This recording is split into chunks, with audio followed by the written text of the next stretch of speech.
You're just trying to enjoy a quiet afternoon in the park with your dog. Minding your own business. Breathing easy for once. Then out of nowhere a woman storms up. Screaming that you're in her spot, even though there are empty benches everywhere. Within seconds she's in your face. Yelling so loud your chest starts to tighten. That was Mark Thompson's nightmare on a sunny Saturday, and it ended with handcuffs on someone else. Mark had been diagnosed with severe asthma since he was a kid. He carried his rescue inhaler everywhere. Took his controller meds religiously. Avoided triggers like smoke or strong scents. On that particular day he'd walked his rescue dog, Buddy, to the quiet corner of Riverside Park he always loved. The sun was warm. Birds were chirping. Families picnicking in the distance. He sat on his favorite bench. Inhaled deeply. And smiled for the first time in a stressful week. Ah, peace. Then came Karen Whitaker. She marched straight toward him like she owned the grass beneath her sneakers. No hello. No excuse me. Just pure venom. You're in my spot, she barked. Loud enough that heads turned 30 feet away. Mark blinked. Confused. Ma'am. There are 5 empty benches right there. I'm just sitting here with my dog. Your dog is barking, she snapped. Even though Buddy was lying quietly at his feet. Tail wagging lazily. Mark sighed softly. He hasn't made a sound. Look. I'm happy to move if. Don't you dare tell me what to do. Karen cut him off. Stepping closer. Her voice rose an octave. You millennials think you can just take whatever you want.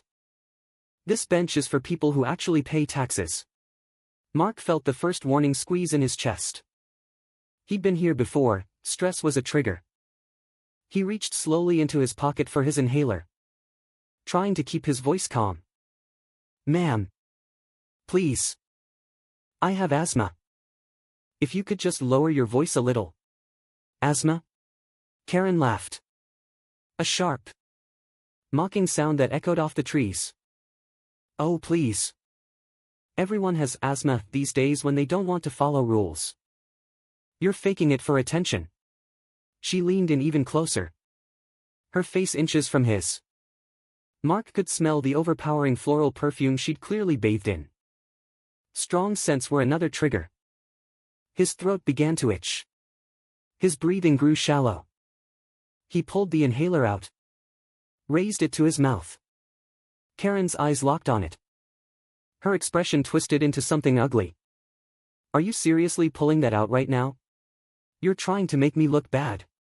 She snatched at his wrist. Give me that thing. Mark jerked back instinctively. Don't touch me. But she was already too far gone. She grabbed for the inhaler again. Knocking it out of his hand. The small blue device clattered to the grass. Mark gasped. Clutching his chest. The world narrowed to a tunnel. Wheeze, each breath sounded like sandpaper scraping inside his lungs. People nearby started to notice. A young mom with a stroller pulled out her phone. An older man stood up from his bench. But Karen wasn't done. See? He's faking it.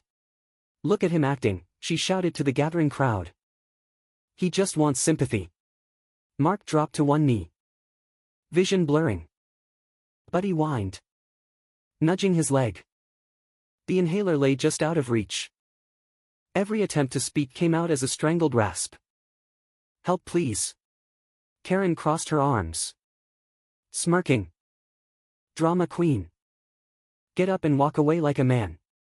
That was when the bystander, a woman named Sarah, stepped forward. Back off. He can't breathe. Karen wheeled on her. Mind your own business. But Sarah was already dialing 911. Yes. I need an ambulance. Adult male having a severe asthma attack in Riverside Park near the east benches. A woman is preventing him from using his inhaler. She assaulted him. Assaulted. The word hung in the air. Karen's smirk vanished. I did not assault anyone. He's lying. Mark managed to crawl forward, fingers closing around the inhaler. 2 quick puffs. The medicine hit like cool relief. But his lungs still burned. He sat back against the bench leg, sweat soaking his shirt. Trembling. The crowd grew. Phones were out. Videos rolling. Sirens wailed in the distance, first the ambulance. Then police. When the paramedics arrived, they pushed through the onlookers. Knelt beside Mark. Checked his vitals. Oxygen mask on. Another nebulizer treatment. His color slowly returned. But the fear in his eyes stayed. The officers, too calm, no-nonsense men, separated Karen from the scene. She immediately launched into her version. That man was trespassing on my bench. He threatened me. I was defending myself. One officer glanced at the scattered phones still recording. Ma'am. We have multiple videos. We'll be reviewing them. Karen's face paled.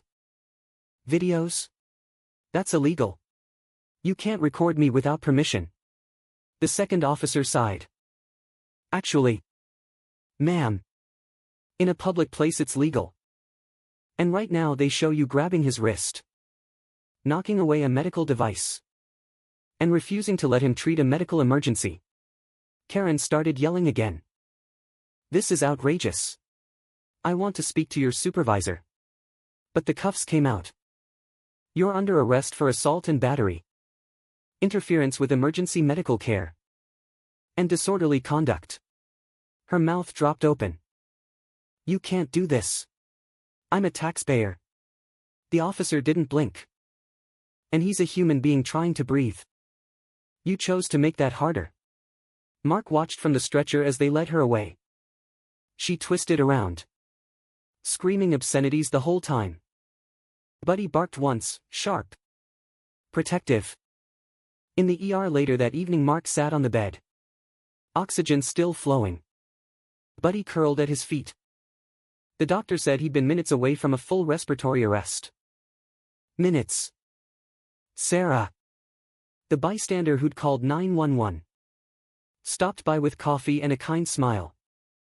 I'm so sorry you went through that. But everyone saw what happened.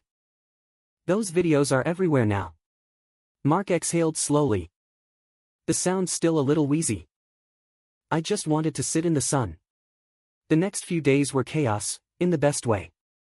The videos went viral. News stations picked up the story. Karen attacks asthmatic man in park, bystanders step in. Local asthma support groups shared it, raising awareness about triggers and the dangers of denying someone their medication. And the charges stuck.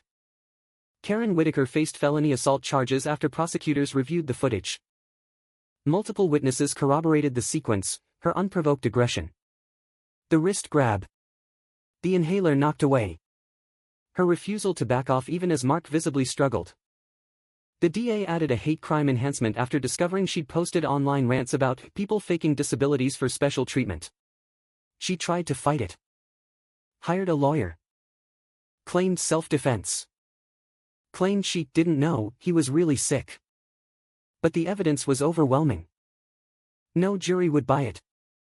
In the end she took a plea, 3 years probation, mandatory anger management, community service at a local hospital respiratory ward, and a permanent restraining order keeping her 500 feet from Mark.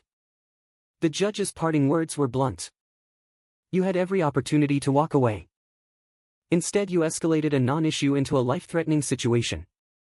Consider this a wake-up call. Mark didn't attend the hearing. He didn't need to. He was back at the park the following weekend. Same bench.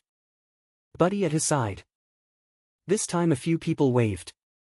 Smiled. Gave him space but also quiet support. He took a slow, deep breath. No tightness. No panic. Just air. And a small, quiet victory. Sometimes karma doesn't arrive with fireworks. It arrives with handcuffs, a judge's gavel, and the slow realization that the world is watching.